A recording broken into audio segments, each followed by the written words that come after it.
Whether you're a proficient Jedi Knight, or it's been a while since playing Star Wars Jedi Fallen Order, Jedi Survivor has a wealth of both new and returning features that are easy to miss and not always told to you up front unless you know where to look.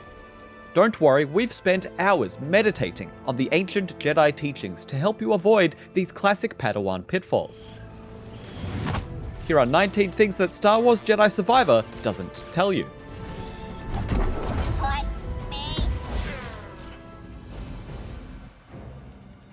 You can hold block and then press triangle or Y to throw your lightsaber right from the start of the game. This works with any stance and is especially handy for taking out probe droids before they explode on you. Just be aware that this uses some of your force meter, so you can't do it over and over and over.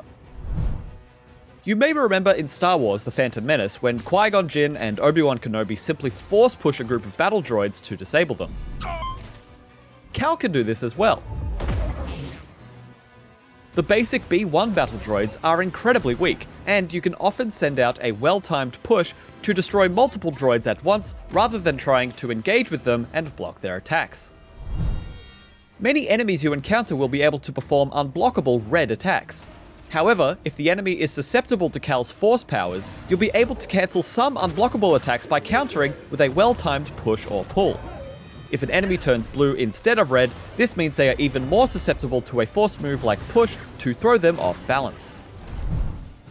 Sharpen your Jedi abilities by making full use of the Void training option that's available when accessing the meditation menu.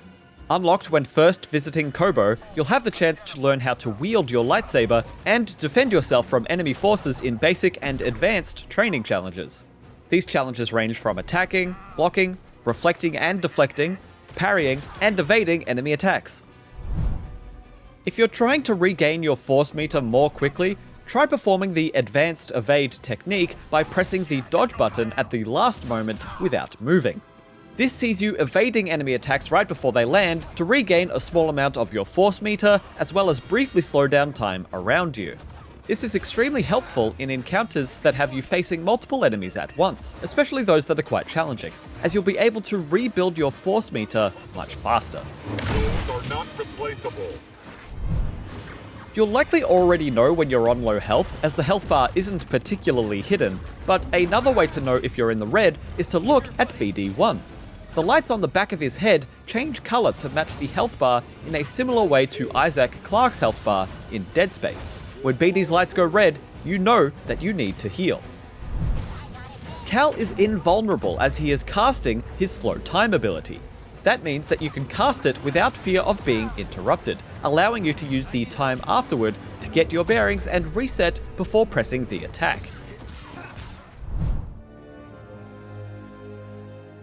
Jedi Survivor features a robust accessibility options menu, which is great for offering players of all skill levels and aptitudes different ways to play the game, and there are many helpful settings that you may want to make use of.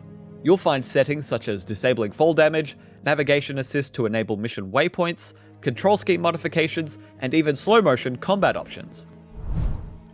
When in the accessibility menu, you'll also have the option to turn on and modify shortcut controls.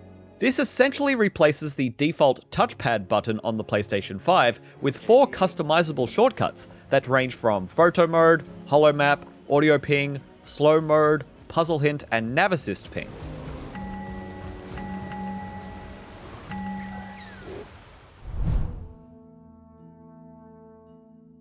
There are a lot more customization options to unlock in this game compared to Fallen Order, including more robust clothing options for Cal.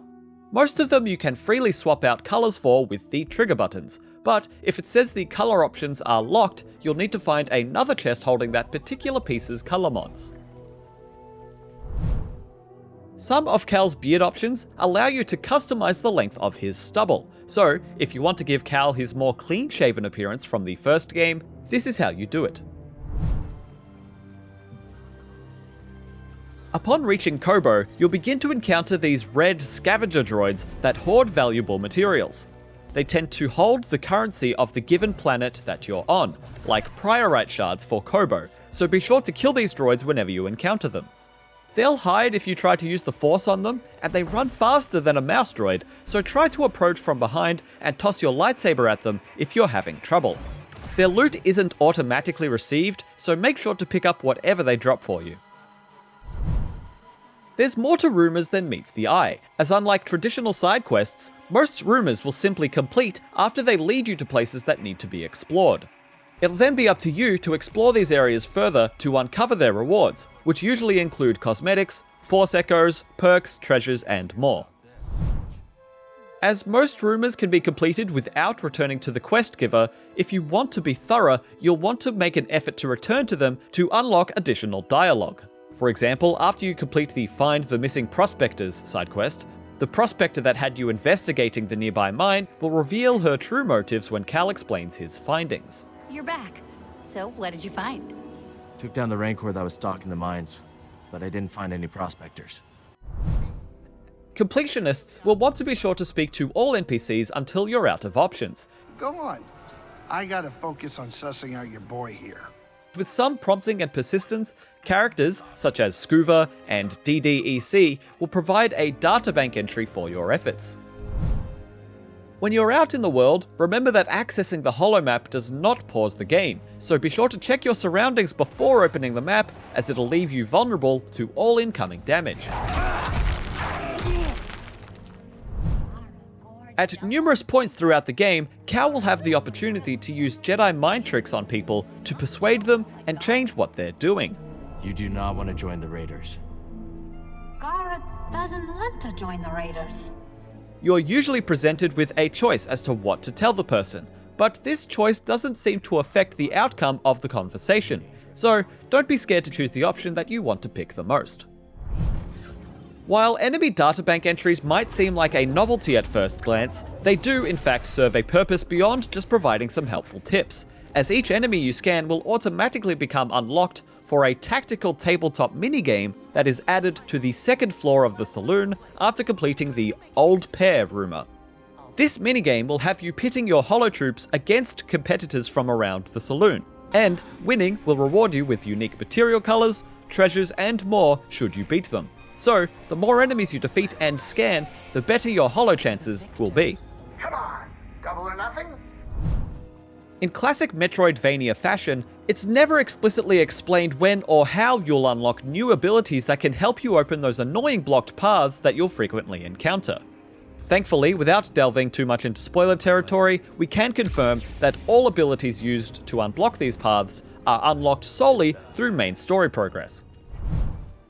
That's enough teachings for one lesson, young Padawans, but there will surely be more to learn about Jedi Survivor as we explore the numerous vast planets that the game has in store for us. For more, check out the first minutes of gameplay, or our video review. I'll get you. And for everything else Star Wars and gaming, keep it here on IGN.